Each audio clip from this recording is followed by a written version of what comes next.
ஆன்மீகத்தின் வழிநடக்கும் அன்பு உள்ளங்கள் அனைவருக்கும் வணக்கம் நண்பர்களே. நாம் இன்னைக்கு இந்த பதிவில் காலச்சக்கரத்தில் 7வது வரக்கூடிய ராசியுமான சுக்கிர பகவான ராசி அதிபதியுமாய் கொண்ட துலாம் ராசி அன்பர்களுக்கு இந்த மாதத்தின் கிரக நிலைகளால் ஏற்பட போகிற சாதகமான பயன்கள் என்ன, பாதகமான பயன்கள் என்ன. நவ கிரகங்களின் தலைவரான சூரிய பகவான் இந்த மாதம் மகர ராசியிலிருந்து கும்ப ராசிக்கு பயிற்சியாக இருக்கக்கூடிய நிலையில் சூரிய பகவானோட அமைப்பால் மற்ற கிரகங்களின் மீது தாக்கத்தையும் அவர் சில கிரகங்களோடு சேர்வதால் உருவாகும் யோகங்களும் இருக்குது. உங்களோட ராசிக்கு இந்த சூரியனோட கிரக நிலைகளின் மூலம் என்ன மாதிரியான விஷயங்கள் நல்லதாக நடக்கும், கடினமான பலனை தரக்கூடிய வாய்ப்பு என்ன, அது மட்டும் இல்லாமல் என்ன மாதிரியான விஷயத்தில் நீங்கள் கவனமாக இருக்கணும், இது பற்றின முழுமையான தகவலையுமே உங்களுக்காக இந்த பதிவில் சொல்லியிருக்கோம். இந்த பதிவை நீங்கள் பயன்பெறும் வகையில் அமையும். அதனால் ஸ்கிப் பண்ணாமல் முழுமையாக பாருங்கள். நீங்கள் இப்போ தான் ஃபஸ்ட் டைம் நம்மளோட சேனலை பார்க்குறவங்களா இருந்தால் மறக்காமல் சப்ஸ்கிரைப் பண்ணி வச்சுக்கோங்க. துலாம் ராசி பூர்வ புண்ணிய ஸ்தானத்தில் சூரிய பகவானோட சஞ்சாரம் நடக்க இருக்கும் இந்த நிலையில் இதன் காரணமாக உங்களோட கல்வி ஞானம் எல்லாமே அதிகரிக்கும், பிள்ளைகளின் வளர்ச்சி அதிகரிக்கும், காதல் விஷயத்தில் இணக்கமான சூழல் உருவாகும், நீதிநிலை முன்னேறுவதற்கான விஷயத்தில் கடினமான உழைப்பிற்கு ஏற்ற நன்மை உண்டாகும். பிள்ளைகள் படிப்பில் கூடுதல் கவனத்தோடு செயல்படுறது ரொம்பவும் நல்லது. நேர்மையையும் நீதியையும் உங்களோட உயிர் மூச்சாக கொண்டு வாழ்ந்து வரக்கூடியவங்க தான் இந்த துலாம் ராசியை சேர்ந்தவங்க. துலாம் ராசி அல்லது துலாம் லக்கணத்தில் பிறந்தவங்க சுக்கிர பகவானோட ஆதிக்கத்தால் பிறந்தவங்க. உங்களுக்கு துலாம் ராசி அப்படிங்கிற ஒன்று காற்று ராசியை குறிப்பிட்டதாக இருக்குது. நீங்கள் எல்லா இடத்துலையுமே காற்றை போல கலந்து இனிமையாக பேசி பழகக்கூடிய குணம் கொண்டவங்களாக இருப்பீங்க. நடை உடை பாவனை அப்படின்னு எல்லா விஷயத்துலையுமே ஒரு வசீகரத்தன்மை உங்ககிட்ட இருக்கும்.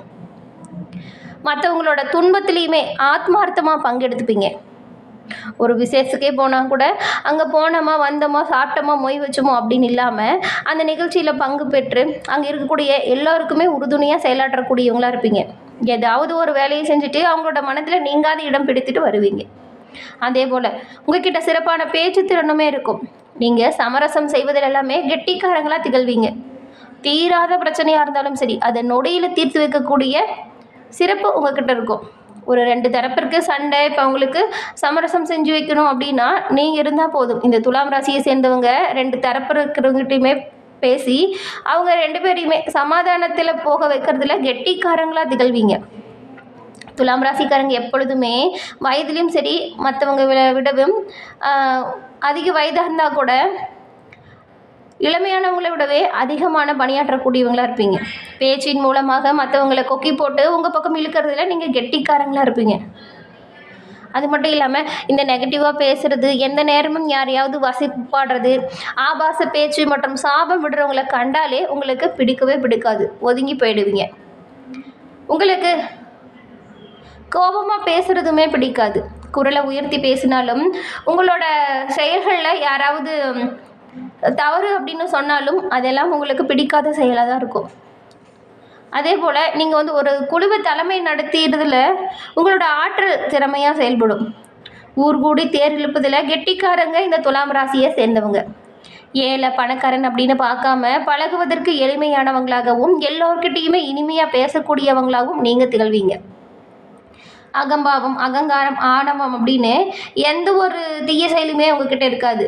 தன்னோட குடும்பம், தன்னோட குழு, மொழி, இனம் இதுக்காக உயிரையுமே கொடுக்கக்கூட முன்வரக்கூடிய நபர்களாக நீங்கள் இருப்பீங்க.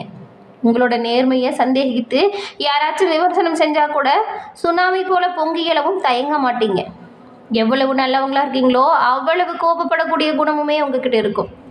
வீண் சண்டைக்கு போக மாட்டீங்க. ஆனால் வரக்கூடிய வீண் வம்பு சண்டையை சும்மா விட மாட்டீங்க. கோபத்தாலேயே அந்த விஷயத்தை சின்ன பின்னமாக்கவும் தயங்க மாட்டீங்க. உங்களை மற்றவங்க தேவையில்லாமல் விமர்சிப்பதை தாங்கிக்க மாட்டீங்க. இல்லைன்னா உங்களை யாராவது உதாசீனப்படுத்துகிறாங்கன்னு வச்சுக்கோங்களேன், அந்த இடத்துல இருந்து வருவதற்குமே தயங்க மாட்டீங்க. துலாம் ராசிக்காரங்க ஒரு இடத்துல இருக்கிறாங்கன்னு வச்சுக்கோங்களேன், அந்த இடமே கலகலப்பாக இருக்கும். இருக்கக்கூடிய எல்லோரையுமே அந்த சூழலுக்கு ஏற்ப மகிழ்ச்சியாக வச்சுருக்கிறதுல வல்லமை மிகுந்தவங்களாக இந்த துலாம் ராசிக்காரங்க இருப்பீங்க. துலாம் ராசியில் உள்ள சித்திரை, சுவாதி, விசாகம் இந்த 3 நட்சத்திரக்காரருமே செவ்வாய்க்கிழமையில் மகாலட்சுமி அன்னையை வழிபட்டு வருவதன் மூலம் உங்களோட வாழ்க்கையில் நல்ல ஒரு முன்னேற்றத்தை நீங்கள் அடைய முடியும்.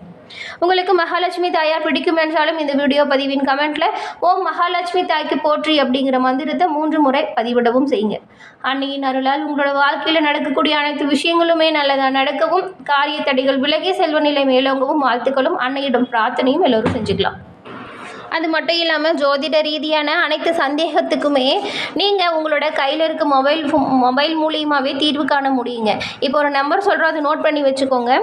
90 43 63 75 12 இந்த நம்பருக்கு ஃபோன் பண்ணி உங்களோட ஜாதகத்தில் இருக்கக்கூடிய டீட்டெயிலை சொன்னாலே போதுங்க. உங்களோட வாழ்க்கையில் ஏற்படுகிற கஷ்டங்களும் அதற்கான தீர்வுகளும் என்ன அப்படிங்கிற முழு விளக்கத்தையுமே அவங்க சொல்லிடுவாங்க. நிறைய பேர் இவங்கக்கிட்ட ஃபோன் மூலியமாகவே ஜாதகத்தில் இருக்கும் டீட்டெயிலை சொல்லி அவங்களுக்கு தேவையான விஷயத்தை பெற்றிருக்காங்க. அவங்களோட வாழ்க்கையில் இப்போ நல்லபடியாகவும் இருக்காங்க, நிறைய முன்னேற்றத்தையும் கண்டதாக சொல்லியிருக்காங்க. அதனால தான் இந்த நம்பரையே நாங்கள் உங்களுக்கு தரோம். கட்டாயம் கஷ்டப்படுகிற துலாம் ராசி அன்பர்களுக்கு இந்த நம்பர் உதவியாக இருக்கும். டிஸ்கிரிப்ஷன்லையுமே இந்த நம்பர் கொடுத்துருக்கோம். கால் பண்ணி நீங்கள் உங்களோட வாழ்க்கையில் ஜாதகத்தால் ஏற்படக்கூடிய மாற்றங்கள் என்ன அப்படிங்கிறத தெரிஞ்சுக்கோங்க. இந்த மாதத்தோட கிரக நிலைகளை ஆராய்ந்து பார்க்கும் பொழுது உங்களுடைய ராசிநாத சுக்கிர பகவான் உச்சம் பெற்று சஞ்சாரம் செஞ்சிருக்கிறதுனால இதுவரைக்கும் ஏற்பட்டிருந்த அனைத்து தடைகளுமே இனி படிப்படியாக உங்களை விட்டு விலகிடும். உங்களுடைய உத்தியோகம் தொழிலில் நீங்கள் செஞ்சுட்டு வரக்கூடிய புதிய முயற்சிகள் அனைத்துமே வெற்றி பெறக்கூடிய யோகத்தை இந்த மாதம் நீங்கள் பெற போகிறீங்க. உங்களுடைய பொது வாழ்க்கையில் இருக்கக்கூடியவங்களுக்கு புதிய பொறுப்புகளுமே தேடி வரக்கூடிய யோகம் இந்த மாதம் அமைஞ்சிருக்கு. அஷ்டமத்து குருவின் ஆதிக்கம் இருக்கிறதுனால உடல் ஆரோக்கியத்தில் சின்ன சின்ன தொல்லைகள் அவ்வப்போது வந்து போகும். இருந்தாலுமே உற்சாகத்தோடு செயல்பட்டு மற்றவங்க அனைவரையுமே ஆச்சரியப்படும் விதத்தில் உங்களுடைய முன்னேற்றம் இந்த மாதம் சிறப்பாக இருக்கும். பிள்ளைகளின் வேலை வாய்ப்பு கருதி நீங்கள் எடுக்கக்கூடிய முயற்சியில் வெற்றி பெறக்கூடிய யோகத்தை பெற போகிறீங்க. இந்த மாதம் முழுவதுமே கும்ப ராசியில் சூரியனும் சனியும் சேர்க்கையும் ஏற்பட போகுது. உங்களுடைய ராசிக்கு இதன் மூலயமா லாபதிபதியான சூரியன் அவருடைய பூர்வ புண்ணிய ஸ்தானத்தில் சனியோடு சேர்ந்திருக்கிறார்.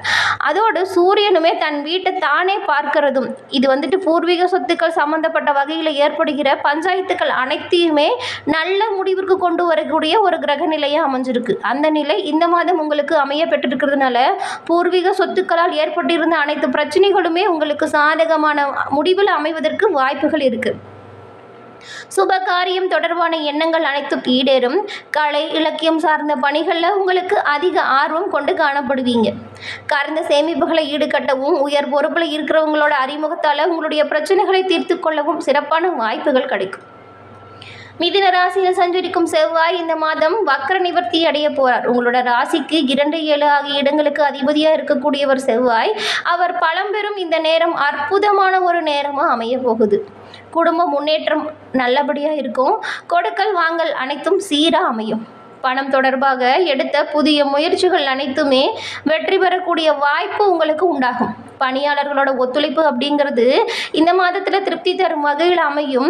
உங்களோட மனதில் உதித்த நம்பிக்கை எல்லாமே நடைபெறக்கூடிய ஒரு நல்ல நேரமாக இந்த மாதம் அமைய போகுது. உத்தியோகத்திலையுமே ஒரு சில மாற்றங்கள் வரக்கூடலாங்க. உங்களுடைய மேலதிகாரிகள் உங்களோட கருத்துக்கு செவிசாய்க்கக்கூடிய ஒரு நல்ல காலமாக இந்த மாதம் அமையும். அலுவலகத்தில் உங்களோட மதிப்பு உயர்ந்து காணப்படும். தனித்தனியாக விலகி பணிபுரிந்திய தம்பதியருமே இப்பொழுது ஒரே இடத்துல பணிபுரியக்கூடிய கால நேரம் கைகூடி வந்திருக்கு. அதே போல் இந்த மாதம் மீன ராசிக்கு செல்லும் புதன் அங்கேயே நீச்சமும் பெறுகிறார். உங்களோட ராசிக்கு 9, 12 ஆகிய இடங்களுக்கு அதிபதியாக இருக்கக்கூடியவர் இந்த புதன் பகவான். விரையாதிபதி நீச்சம் பெறுவது இந்த ஒரு நேரம் ஒரு நல்ல நேரம் அப்படின்னு சொல்லலாம். ஏன்னா விரயத்திற்கேற்ற வரவு அப்படிங்கிறது வந்த வண்ணமே இருக்கும். வீடு மாற்றம், அது மட்டும் இல்லாமல் இடமாற்றம், இது எல்லாமே உங்களோட மனதிற்கு திருப்தி தரக்கூடிய வகையில் அமைய போகுது. வியாபாரத்தில் போட்டி இருந்தாலுமே தைரியத்தோடு அது எல்லாமே நீங்கள் எதிர்கொள்ள போகிறீங்க. வாடகை கட்டிடத்தில் நடைபெறும் தொழிலை சொந்த கட்டிடத்திற்கு மாற்றும் முயற்சி கைகூடும். இந்த காலகட்டத்தில் பெருமாள் மற்றும் லட்சுமி வழிபாடு உங்களுக்கு நன்மையை உண்டாக்கி கொடுக்கும் வகையில் அமையும். பொது வாழ்க்கையில் உள்ளவங்களுக்கு சமூகத்தில் உயர்ந்த அந்தஸ்து கிடைக்கக்கூடிய யோகமும் இருக்குது. தொழில் மற்றும் வியாபாரத்தில் உள்ளவங்களுக்கு அபரிவிதமான லாபமும் உண்டாகும். உத்தியோகத்தில் உள்ளவங்களுக்கு பணிமாற்றம் உண்டாகும். கலைஞர்களுக்கு உங்களுடைய அனைத்து எண்ணங்களுமே ஈடேறக்கூடிய வாய்ப்பை இந்த மாதம் அமைச்சு கொடுக்கும். மாணவ மாணவிகளுக்கு மேற்படிப்பு பற்றிய சிந்தனை மேலோங்கும். பெண்மணிகளுக்கு சுப செலவுகள் அதிகரிக்கும். குடும்பத்தில் உங்களோட பேச்சுக்கு மரியாதையும் குடும்பத்தில் அன்பும் பாசமும் பெருகக்கூடிய ஒரு சுப மாதமாக இந்த மாதம் உங்களுக்கு அமைஞ்சிருக்கு. இது வரைக்கும் இருந்ததை விடவே சிறப்பான கிரகநிலை மாற்றங்களும் இந்த மாற்றங்கள் மூலம் நல்ல பலன்களை பெறக்கூடிய வாய்ப்புகளும் உங்களுக்கு அமைஞ்சிருக்கு. என்ன நண்பர்களே, இந்த பதிவு நீங்கள் பயன்பெறும் வகையில் அமைஞ்சிருக்கும்னு நினைக்கிறேன். இந்த பதிவு பிடிச்சிருந்தால் லைக் பண்ணுங்கள், ஷேர் பண்ணுங்கள், கமெண்ட் பண்ணுங்கள். நீங்கள் இப்போ தான் ஃபர்ஸ்ட் டைம் நம்மளோட சேனலை பார்க்குறவங்களா இருந்தால் மறக்காமல் சப்ஸ்கிரைப் பண்ணி வச்சு கூட வர பெல் ஐக்கானை கிளிக் பண்ணி வச்சுக்கோங்க. அப்போ தான் நாங்கள் போடுற பதிவுகள் உடனுக்குடன் நோட்டிஃபிகேஷன் மூலம் உங்களை வந்தடையும் அப்படிங்கிறத தெரிவிச்சுக்கிறோம். தொடர்ந்து பார்த்தமைக்கு நன்றி நண்பர்களே. நன்றி, வணக்கம்.